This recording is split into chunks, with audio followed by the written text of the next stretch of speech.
times create weak people. Weak people create bad times. Bad times create strong people. Strong people create good times. My whole thing is leaders anticipate, losers react. If you can anticipate what's coming, you can really take advantage. If you wait till it hits you, you're in trouble. The biggest problem people have is they think they're not supposed to have any. Problems are the fuel for growth. It's like if you don't have any problems, you're either a liar or you might call them challenges. It feels better. I understand that. Anybody who doesn't have problems is either totally asleep at the wheel or they don't have much of any kind of a life. But then there's fulfillment. And fulfillment is living what you're made for. Is it a lack of confidence? No, it's a lack of mission. I like winning. I like being the best at what I do, so I'm not going to settle for less than that. Why would I? Michael Jordan making 1,000 shots before you take a break. So you look at Jordan, or you look at, LeBron, or you look at anybody who's the best in the world at what they do, and you go, aren't they lucky? But if you actually study them, you'll see they're doing things, they're practicing in private things that make them certain in public, and they get rewarded for what they do in public. Yeah. And you got to do the same. When you just know you're going to mess up, it's not going to be perfect. You're going to forget that line that you really wanted to say, but just put all the energy on the audience. Everything starts to change. If you stay ready, you don't have to get ready. It's a shift in your identity. Every single day, 6 days a week. What matters? A few subjects, your body, because your energy matters. That energy is low. Everything I just said is worthless to you. Because when you're low energy, you don't use your full intelligence or ability. You need emotion. If you don't know how to master your emotions start wars. Emotion creates peace. Emotion gets you children. Emotion is what can make that business work or fail. And most people don't know how to direct their own emotions. Let me be conscious about feeding my brain things that are going to give me not only inspiration, but insight and skill and tools. 68% of the Fortune 1000 were started in either a recession or a depression.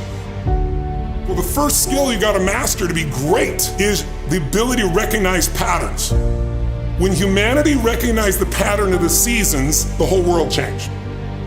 Because we went from hunter-gatherers trying to survive from place to place where we're exposed to everything, to wait a second, if we plant in the springtime, we protect in the summer, we reap in the fall, and then we hang on to some of that so we can live through the winter. That created communities for the first time, and then eventually cities and states and countries. So that changed the world. What'll change a person's life is when you realize there's also a set of seasons in your own life.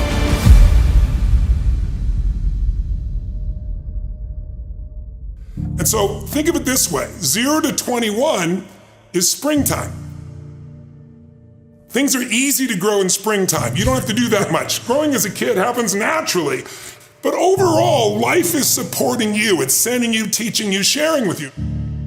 Now, when you get from 21 to 41 or 22 to 42, whatever range you want to talk about, you now are in the real world.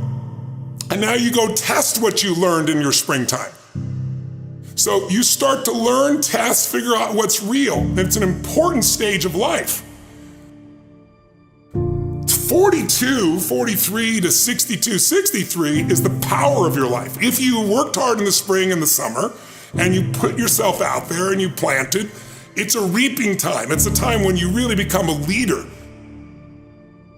And then if you're lucky, you go from 63 to 83 and maybe 83 to 103, and you have an extended final season of your life where you get to be the mentor, you get to share.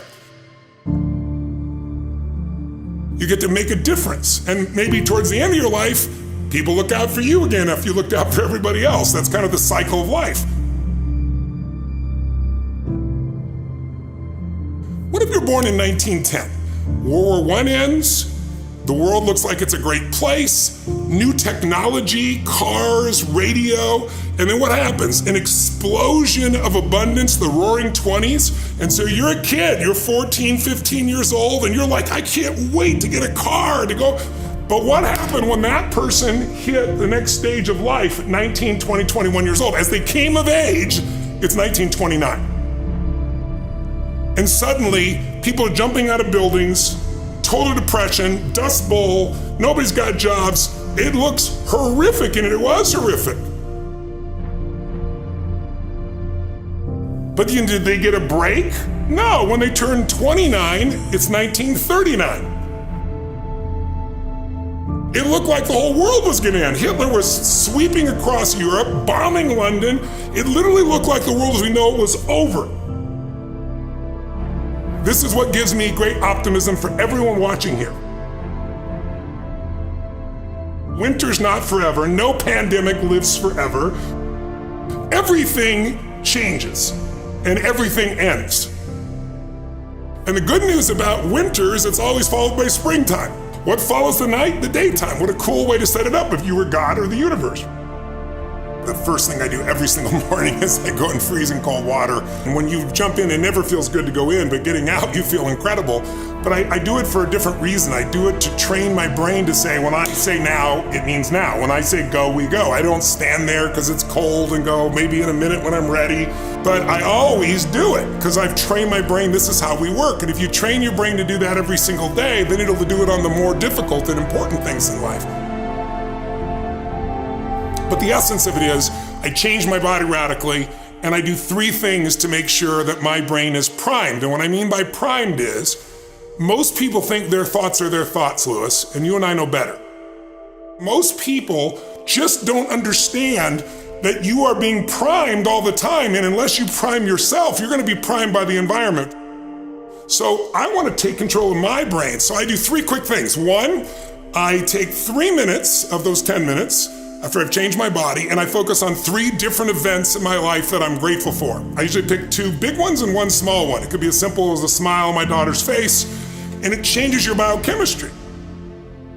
Then real fast, I do this 3-minute process that's kind of like a blessing, and then 3 minutes, the last 3 minutes are called 3 to Thrive, where I focus on 3 things I want to accomplish, but instead of thinking I want to accomplish, I see, feel, and experience it as done. I feel grateful, I celebrate it, and it trains your brain. So in 10 minutes, I'm done. 3rd thing that I'll do, I immediately send a message or a text or an audio message to somebody as a sincere compliment. And I don't go, dude, great job, or wow, you're cool.